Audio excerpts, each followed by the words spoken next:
이재명 정부의 올해 경제정책 청사진이 조금 전 공개됐습니다. 반도체 중심의 수출 성장과 역대 최대 규모 공공투자를 바탕으로 지난해 2배인 2% 경제 성장률을 달성하겠다는 목표입니다.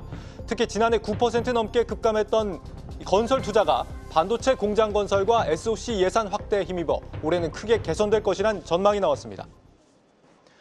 여러분 안녕하십니까? 2026 경제성장 전략이 발표됐습니다. 마켓워치 첫 소식 전민정 세종주재기자 연결해 들어봅니다. 전민정 기자, 이 정부가 올해 경제성장률을 지난해 2배로 높여 잡았는데 이 근거를 어디에 두고 있습니까? 네, 7천억 달러라는 사상 최대의 수출 실적에도 지난해 1% 수준의 성장에 그친 건 계엄과 관세 쇼크 여파에 민간 소비와 건설 투자가 쪼그라든 영향이 컸는데요. 올해는 이러한 부진을 딛고 회복세가 짙어질 것이란 전망입니다. 우선 소비 증가율은 지난해 1.3%에서 0.4%포인트 높아진 1.7%로 잡았는데요. 경기 개선세와 확장적 재정정책에 힘입어 가계의 실질 구매력이 늘고 소비 심리가 회복될 것이란 기대감이 반영됐습니다.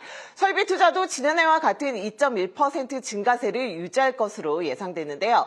반도체 업황 호조가 이어지면서 삼성, SK, LG, 현대차와 같은 주요 기업의 대규모 투자 계획이 가시화되고 국민성장펀드 30조 등을 통해 첨단 산업의 자금 수혈이 이뤄진다는 점이 그 근거입니다.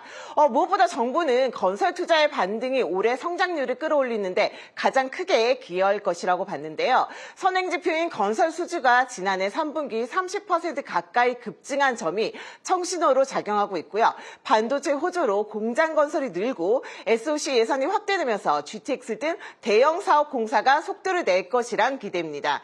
수출은 인공지능 열풍 속에 국내 기업의 메모리 반도체 판매가 호조를 보이면서 올해도 성장할 것으로 분석되는데요. 경상수지 흑자는 올해 1,350억 달러로 확대될 것으로 정부는 내다봤습니다. 성장률 2%는 주요 연구기관들의 전망보다 높은 수준입니다. 어떤 점들이 달성의 변수가 될 수 있을까요? 네, 주요 기관이 내놓은 올해 성장률 전망치를 보면요. 1%대 후반이 많습니다. 공통적으로 금리가 내려가고 정부가 재정을 더 쓰는 방향으로 움직이면 민간 소비와 건설 투자 등이 개선될 것이라고 기대하고 있는 상황인데요.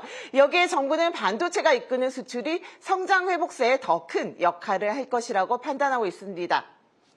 해외에 있는 주요 기관들이 전망을 하는 걸 보면 원래 반도체 전 세계 매출의 증가를 볼 때 그전에는 한 20에서 30% 정도로 예상을 했었는데요. 최근에 나온 예측치를 보면 40에서 70%까지 늘어났습니다. 이런 부분은 저희의 수출에 다 기여를 할 거라고 저희가. 하지만 수치상 반등은 지난해 부진에 따른 통계적 착시일 수 있다는 평가도 있고요. 또 이 같은 성장세는 반도체와 AI 산업의 호황이 지속된다는 전제 하에서만 가능한데요.